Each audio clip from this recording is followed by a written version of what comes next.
नमस्ते मित्रांनो, मन धागा धागा जोडते नवा या मालिकेच्या होणाऱ्या 15 एप्रिलच्या भागामध्ये आपल्याला असं पाहायला मिळणार आहे की इकडे आनंदी तिच्या घराच्या बाहेर आलेली असते. त्या क्षणी तिथे तिला अंशुमन दिसतो. अंशुमन तिचा हात पकडतो. आनंदी जोरजोरात ओरडायला लागते, अंशुमन सोड मला, अंशुमन सोड मला असं म्हणता क्षणी लगेचच अंशुमन तिला ढकलून देऊन तिथून पळायला लागतो. आनंदीचा आवाज ऐकून लगेच घराच्या बाहेर सार्थक आणि रुंदा आलेली आपल्याला पाहायला मिळते.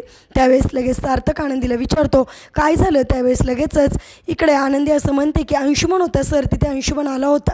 तर लगेचच इकडे रुंदा म्हणते हिच्यावर परिणाम झाला, हिला वेड लागला आहे. पहिला नवरा मेला तरी हिच्या डोक्यातून काही जात नाही असं बोलता क्षणी लगेचच सार्थक रुंदाला गप करत असा म्हणतो की काही झालं तरी आनंदी, माझा तुमच्यावर खूप विश्वास आहे. आपण शोधूया तो माणूस कोण आहे त्याला. आता कशा प्रकारे सार्थक आणि आनंदी मिळून जिवंत अंशुमनला शोधून काढणार हे पाहणेसुद्धा इंटरेस्टिंग आहे. असेच मालिकेच्या पुढील अपडेटसाठी तुम्ही आपल्या रंजक मराठी चॅनलला नक्की सबस्क्राईब करा. थँक्यू.